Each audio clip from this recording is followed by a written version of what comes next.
Hello दोस्तों, मैं हूँ जॉन और मैं आज आपको बॉयलर के इंटरलॉक प्रोटेक्शन और स्टार्ट परमिसिव के बारे में बताऊंगा। तो बॉयलर का इंटरलॉक हो गया, प्रोटेक्शन हो गया, स्टार्ट परमिसिव, ये बहुत सारे इंटरव्यू में पूछा जाता है, बहुत इंपॉर्टेंट है और बॉयलर ऑपरेशन में ये बहुत इम्पॉर्टेंट है, अपने काम के लिए आता है। तो ये बॉयलर इंजीनियर को, बॉयलर ऑपरेटर को ये बहुत ज़रूरी है, बॉयलर इंटरलॉक और प्रोटेक्शन पता रहना। तो बॉयलर इंटरलॉक और प्रोटेक्शन दोनों चीज़ क्या है, सेम होती है। ठीक है। तो ये जो इंटरलॉक रहते हैं वो कैसे रहता है, ठीक है। तो मैं ये समझो, ये 3 बॉक्स है, ऐसे मैंने एक के ऊपर एक रख दिया, 1 2 3। तो समझो मैंने ये 3 नंबर है, ये डायरेक्टली निकाल दिया, तो क्या होगा कि सडनली ये पहला और दूसरा ब्लॉक नीचे गिर जाएगा। मतलब अगर अगर प्रॉपरली सीक्वेंस में आप अगर इसको नहीं निकालेंगे तो आपका ये जो ऑब्जेक्ट है वो डैमेज हो सकता है। ठीक है। तो पहले निकालते समय क्या निकालना चाहिए, 1 नंबर निकालना चाहिए, फिर 2 नंबर और फिर 3 नंबर निकालना है। जब भी आप रख रहे हो तो उसमें पहले 3 नंबर रखना चाहिए, फिर 2 नंबर और फिर 1 नंबर। तो ये एक सीक्वेंस है, वो सिस्टम के सेफ्टी के लिए रहता है। मैन जो भी मशीन है उसके सेफ्टी के लिए रहता है। जो अपन जब सभी ह्यूमन बींग्स वहाँ काम कर रहे हैं, मैन पावर जो भी काम कर रहा है उसके सेफ्टी के लिए रहता है, और बॉयलर के सेफ्टी ऑपरेशन के लिए भी रहता है। तो इसीलिए ये दोनों तीनों चीज़ इम्पॉर्टेंट चीज़ है जिसके लिए अपने को इंटरलॉक ज़रूरी है। ठीक है। तो इसमें सीक्वेंस ऐसा रहता है, जैसे ABC बॉयलर है तो उसमें सीक्वेंस रहता है ID fan, FD fan, PA fan, PA line damper, फिर उसके बाद FD line air line damper, उसके बाद ड्रैग चेन फीडर और उसके बाद कोल फीडर। तो कहीं कहीं क्या रहता है कि ये कोल फीडर है, ये नहीं रहता है, खाली ड्रैग चेन फीडर ही रहता है। ये जहाँ पे मल्टी फ्यूल हो गया, समझो कोई बॉयलर में राइसेस भी चलाते हैं और कोल चला रहते हैं, तो इसके लिए ये पॉकेट फीडर जो कोल फीडर रहता है वो अलग अलग रहता है। मतलब वहाँ वहाँ से कोल भी ले सकता है, एक इसमें अपना राइसस भी ले सकता है, तो दोनों फिर मिक्स होकर ये ड्रैग चेन में चले जाते हैं। तो आपको ये सीक्वेंस ध्यान में रखना है कि पहले स्टार्ट करते समय ID फैन चालू करना है, FD फैन चालू करना है, उसके बाद फिर PA फैन, फिर ये PA लाइन डैम्पर, उसके बाद फिर FD एयर लाइन डैम्पर, और उसके बाद ड्रैग चेन फीडर, उसके बाद कोल फीडर। और समझो बंद करना है तो मेरे को यहाँ से उल्टा जाना पड़ेगा। ठीक है ना। तो पहले बंद करते समय मैं क्या करूँगा, कोल फीडर बंद करूँगा, उसके बाद ड्रैग चेन बंद करूँगा। ठीक है। फिर उसके बाद FD एयरलाइन डैम्पर बंद करूँगा, उसके बाद फिर PA एयरलाइन डैम्पर बंद करूँगा, और उसके बाद PA फैन बंद करूँगा, और फिर FD फैन बंद करूँगा, और उसके बाद फिर ID फैन बंद करूँ। तो ये सीक्वेंस पता चल गया आपको कि स्टार्ट कैसे करना है और बंद कैसा करना। अब बात करते हैं इंटरलॉक, मतलब ट्रिपिंग किस किस चीज़ पे होती है। तो ठीक है, जो ID फैन होता है ना, तो ID फैन का लो ड्रम लेवल पे भी ट्रिपिंग रहता है और हाई ड्रम लेवल पे ट्रिपिंग रहता है। तो समझो ये ड्रम है, ड्रम में ये पानी है। ठीक है। तो पानी का लेवल अगर कम हो गया तो यहाँ से स्टीम क्या होगी, कम अमाउंट में इधर बनना चालू हो गया, तो यहाँ पे स्टीम कम जाएगी।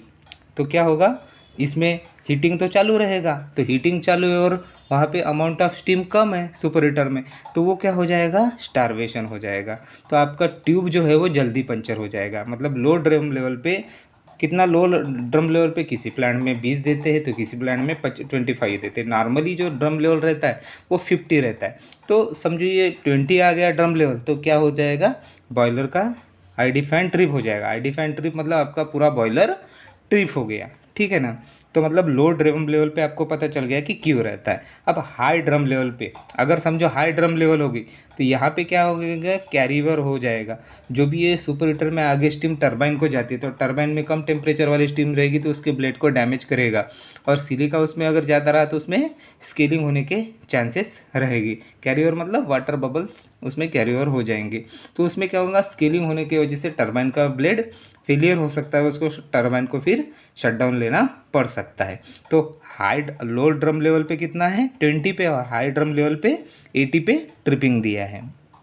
तो आपको समझ गया कि लो ड्रम लेवल और हाई ड्रम लेवल पे ID फैन ट्रिप रहता है, ठीक है। उसके बाद आता है कि अगर फर्नेस का प्रेशर, जो भी फर्नेस ड्राफ्ट है जो मेंटेन करते हैं वो +-1 मेंटेन करते हैं नॉर्मल में, ठीक है। तो उसमें अगर आपका बहुत निगेटिव ड्राफ्ट जा रहा है, मतलब जैसे -100 देखो किसी प्लांट में, प्लांट टू प्लांट वेरी होता है, ये प्लस माइनस वेरी होते रहता है, ठीक है।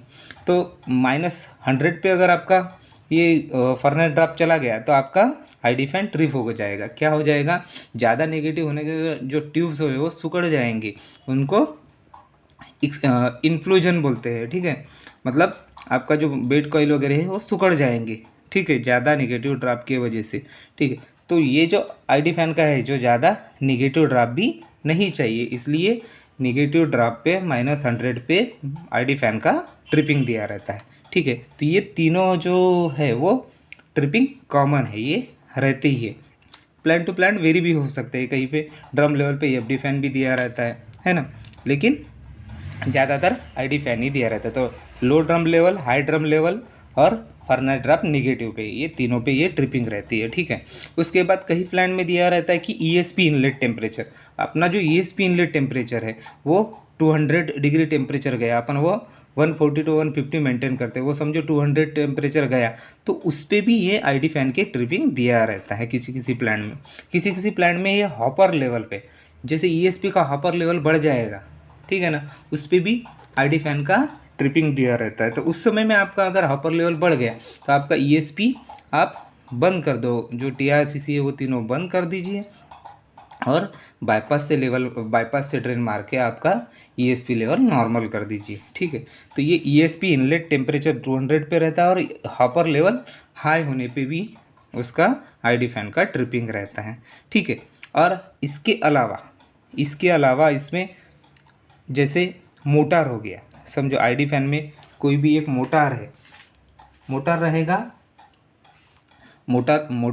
और फैन रहेगा, दोनों फैन के डी साइड रहेगा और एन डी साइड रहेगा, ठीक है। मोटर में भी डी ड्राई साइड रहेगा और नॉन ड्राई साइड का, तो दोनों के भी टेम्परेचर जो है, फैन के बियरिंग के और मोटर के बियरिंग के, ड्राई साइड और नॉन ड्राई साइड, ये जब भी 90 अबव जाते हैं तो वो फैन ट्रिप हो जाएगा। चाहे इंडिविजुअल फैन, जैसे आईडी फैन हो गया तो उसका फैन का ड्राई साइड टेम्परेचर और नॉन ड्राई टेम्परेचर, और मोटर का ड्राई साइड टेम्परेचर और नॉन ड्राई साइड, ये जब 90 डिग्री जाता है तो अपने आप आईडी फैन ट्रिप हो जाएगा, ठीक है। ये इंटरलॉक रहता है बेयरिंग टेम्परेचर पे, फैन पे और फैन के बेयरिंग टेम्परेचर पे और मोटर के बेयरिंग टेम्परेचर पे, ठीक है। और मोटर में जो वाइंडिंग लगे रहते हैं RYB, तो RYB पे भी ट्रिपिंग रहता है, तो ये 120 डिग्री पे ट्रिपिंग रहता है, ठीक है। तो वाइंडिंग टेम्परेचर भी ट्रिपिंग रहता है, वाइंडिंग टेम्परेचर बढ़ गया तो मोटर को डैमेज करेगा, इसके वजह से वाइंडिंग टेम्परेचर पे ट्रिपिंग रहता है। और बेयरिंग टेम्परेचर क्या रहता है, बेयरिंग ज़्यादा टेम्परेचर हीट हो रहा है तो उसको क्या करेंगे, वो बेयरिंग डैमेज हो सकता है और जिसके कारण फैन का शाफ्ट निकल सकता है, ठीक है। तो इसलिए वो डैमेज ना हो, इसलिए फ़ैन पे बेयरिंग टेम्परेचर पे ट्रिपिंग दिया रहता है। तो ड्रम लेवल लो हाई पे हो गया, नेगेटिव फर्नेस प्रेशर पे हो गया, ईएसपी इनलेट पे हो गया, हॉपर लेवल पे हो गया, फ़ैन के ड्राई और नॉन ड्राई बियरिंग के ऊपर हो गया और वाइंडिंग टेम्परेचर पे हो गया, ठीक है। तो इसके ऊपर सभी फ़ैन का आएगा, ठीक है, तीनों फ़ैन का। लेकिन कॉमन ये जो मैं बताया आईडी फैन के लिए ही है। अब एफडी फैन का लगते, तो जब तक आईडी फैन चालू नहीं होता तब तक एफडी फैन नहीं चालू होता, तो आईडी के बाद एफडी फैन चलूँगा। तो जब भी फर्नेस प्रेशर पॉजिटिव जाएगा, मतलब जैसे पॉजिटिव 100 पे ट्रिपिंग रहती है, ठीक है, ये वेरी हो सकती है प्लांट, कहीं पे 50 पे ट्रिपिंग दिया जाएगा, लेकिन ये पॉजिटिव पे ट्रिपिंग रहती है। तो बॉयलर का एक्सप्लोजन ना हो जाए, मतलब ट्यूब फट ना जाए, इसकी वजह से बॉयलर फट ना जाए, इसकी वजह से बॉयलर का एक्सप्लोजन हो सकता है। और वो एक्सप्लोजन ना हो इसके लिए फर्नेस पॉजिटिव प्रेशर पे एफडी फैन ट्रिप दिया रहता है। आपको मालूम है कि आईडी फैन बढ़ाने से नेगेटिव ड्राफ्ट जाता है और एफडी फैन बढ़ाने से पॉजिटिव ड्राफ्ट जाता है। तो जब भी फैन ट्रिप हो जाएगा हाई प्रेशर पे तो एफडी फैन अपना ट्रिप हो जाएगा, तो आपका जो पॉजिटिव जा रहा है वो नेगेटिव में ड्राफ्ट आ जाएगा, ठीक है। उसके बाद एफडी फैन के बाद पीए फैन।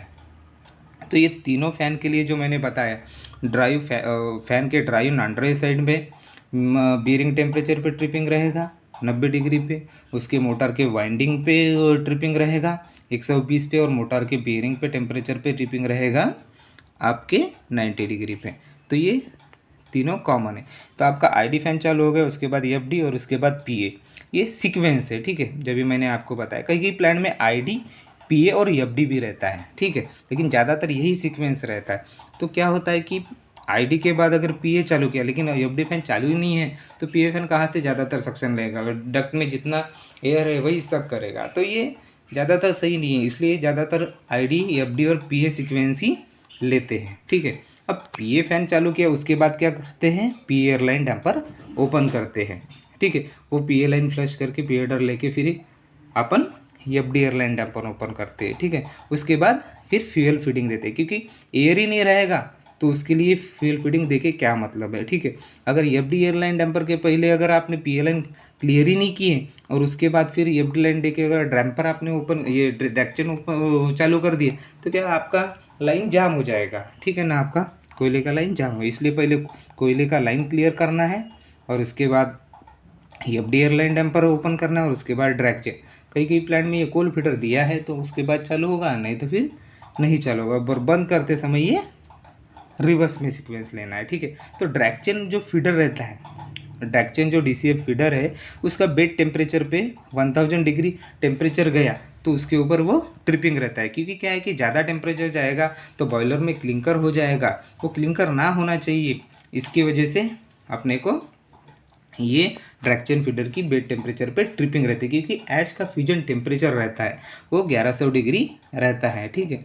तो उस टेम्परेचर पे ऐश क्या है, फ्यूज हो जाएगा और उसमें क्या है, मेल्ट होने के कारण क्या होता है, क्लिंकर हो सकता है, ठीक है। इसलिए बेड टेम्परेचर जो है वो 1000 के पे ये डायरेक्शन फीडर ट्रिपिंग है। और ये जेडएसएस पे भी ट्रिपिंग दिया रहता है। क्या होता है, कुछ वजह से डायरेक्शन में अगर जामिंग हो गया तो क्या है, मोटर की स्पीड कम होने के कारण क्या होता है, जामिंग हो गया तो मोटर को क्या कमांड जाता है कि 0 स्पीड स्विच द्वारा, और वो मोटर ट्रिप हो जाए। ये मोटर की सेफ्टी के लिए रहता है कि ज़्यादा ओवरलोड में होने की वजह से मोटर ख़राब ना हो जाए, डैमेज ना हो जाए। इसके वजह से अपने को ये जेडएसएस मतलब 0 स्पीड स्विच, जब उसकी स्पीड जो हो जाएंगी वो कम हो जाएंगी वो मोटर की, तो वो अपने आप मोटर को ट्रिप करेगा, ठीक है। तो ये हो गया नॉर्मली अपने सीक्वेंस हो गया, और बंद करने का भी सीक्वेंस उल्टा हो गया, ठीक है। तो आपको सीक्वेंस मालूम पड़ गया। इसमें ये जो एफडी एयरलाइन डैम्पर रहता है इसके साथ क्या रहता है, एयर ब्लीड ऑफ वाल्व का सीक्वेंस मतलब इंटरलॉकिंग रहता है। तो जैसे अपन कंपार्टमेंट स्लम करते हैं तो एफडी एयरलाइन डैम्पर बंद करते, तो जैसे ही एफडी एयरलाइन डैम्पर बंद करेंगे एयर ब्लीड ऑफ वाल्व जो है वो ओपन हो जाएगा। तो एयर ब्लीड ऑफ वाल्व का क्या पर्पज़ रहता है कि समझो आपका एक आधा कंपार्टमेंट आपने स्लम किया तो कोल तो उसमें जाएगा ही, सडनली उसमें गिरते रहेगा, ठीक है, क्योंकि अंदर तो कंपार्टमेंट अलग अलग नहीं है, फर्नेस एक ही है। तो उसमें जो कोयला जाएगा और समझो आपका एफडी एयरलाइन डैम्पर पासिंग है उसमें एयर रहेगा तो आधा अधूरा वो जलता रहेगा, जिसमें क्या है, सीओ फॉर्मेशन होके उसमें भी बाद में क्लिंकर होने के चांसेस बढ़ जाते हैं। तो जब भी वो एफडी एयरलाइन डैम्पर बंद होगा, कंपार्टमेंट बंद होगा, तो air bleed of valve open हो जाएगा। तो एयर ब्लीड ऑफ वाल्व वहाँ का एयर रिमूव करेगा ताकि क्या है, वो कोयला आधा अधूरा वहाँ नहीं जलेगा। इसके कारण क्या होगा, वहाँ सीओ फॉर्मेशन नहीं होगा। और जब भी आपको एफडी एयरलाइन डैम्पर ओपन करेंगे ये air bleed of valve close हो जाएगा, ठीक है। और ये एयर ब्लीड ऑफ वाल्व के बारे में हो गया। समझो बहुत से प्लांट में क्या होता है, वीएफडी का सिग्नल दिया रहता है। समझो आपने वीएफडी चालू किया लेकिन डीसीएफ पे क्या है, अपना जो डीसीएफ सिस्टम है वहाँ पे वीएफडी का एक सिग्नल दिया रहता है, ग्रीन सिग्नल है, मतलब आपका वीएफडी ओके है, ठीक है ना, आपका वीएफडी ओके करके आएगा, ग्रीन सिग्नल है करके। कहीं कहीं प्लांट में यहाँ पे जो सक्शन और डिस्चार्ज डैम्पर है उसकी भी फीडबैक के सिग्नल दिए रहते हैं कि समझो आपका डैम्पर है वो रेड इसमें है मतलब ओपन है, और ग्रीन इसमें है मतलब फुल्ली क्लोज है। तो ये सिग्नल आपको पूरा पता चल जाएगा कि सही में मेरा डैम्पर फुल्ली ओपन हो गया है, उसका प्रॉपरली फीडबैक आया है कि नहीं आया है। कभी कभी क्या होता है, आपने फ़ैन चालू कर दिया लेकिन डैम्पर का फीडबैक प्रॉपरली ना आने की वजह से भी आपका ड्राप पे, फर्नेस ड्राप पे ट्रिपिंग हो सकता है, ठीक है ना। तो इसके लिए ये डैम्पर का भी ओपन और क्लोज का सिग्नल जो फीडबैक रहता है ग्रीन और रेड में ऊपर में दिया रहता है, और वीएफडी का भी सिग्नल ऊपर में दिया रहता है। उसके बाद ये बॉयलर फीड पंप आता है, ठीक है ना। उसके बाद क्या आता है, बॉयलर फीड पंप। तो बॉयलर फीड पंप का भी मैं आपको बता देता हूँ। ठीक है। बॉयलर फीड पंप बहुत ज़रूरी है, क्योंकि बॉयलर में पानी ही नहीं लेंगे तो आपका बॉयलर नहीं चलेगा। तो उसके बाद आता है बॉयलर फीड पंप, ठीक है। इसका भी सेम इंटरलॉक रहता है। तो मेन क्या है, इसमें डीएरेटर से पानी लेता है ये। तो डीएरेटर का लेवल जो रहता है वो डीएरेटर लेवल अपन नॉर्मली 60 to 70 रखते हैं, ठीक है। तो इसमें जो लो लेवल पे ट्रिपिंग रहता है, ठीक है, 20 डिग्री आ गया तो आपका बॉयलर फीड पंप नहीं चालू होता है, ठीक है, और ट्रिप हो जाता है, ठीक है, क्योंकि पानी वहाँ से ही लेता है। और BFW का जो भी सक्शन, जो भी अपना स्टेनर रहता है उसका DP रहता है। तो सक्शन का DP जो रहता है वो 0.5 आने के बाद ट्रिपिंग रहता है। 0.5 आ गया तो आपका BFW ट्रिप हो जाएगा। तो इसीलिए क्या होता है कि अपन जो है स्टेनर अपने को चोक हो गया करके पता चलता है ये स्टेनर के DP से। तो ये जब भी फैन मतलब ये पंप चालू करेंगे तो अपना सक्शन का DP जो है वो नॉर्मल होना चाहिए, डीएरेटर लेवल नॉर्मल होना चाहिए, और उसके बाद भी आपका जो सक्शन वाल है वो ओपन होना चाहिए। पंप का कभी भी सक्शन वाल ओपन होना चाहिए, सक्शन वाल, और डिस्चार्ज वाल कभी भी क्लोज होना चाहिए। और फैन का कहता है कैसा रहता है, डिस्चार्ज वाल ओपन होना चाहिए और सक्शन क्लोज होना चाहिए। तो ये डिफरेंस है। तो आपको जब भी ये तो ट्रिपिंग हो गया, और एक रहता है इसमें कि स्टार्ट कमांड फ्रॉम DCS से स्टार्ट कमांड। कभी कभी क्या होता है कि DCS से उसको फैन को कमांड ही नहीं जाती है, तो उसके कारण भी फैन क्या होता है, ट्रिप होता है, ठीक है। और एक उसके बाद रहता है इलेक्ट्रिकल ट्रिप।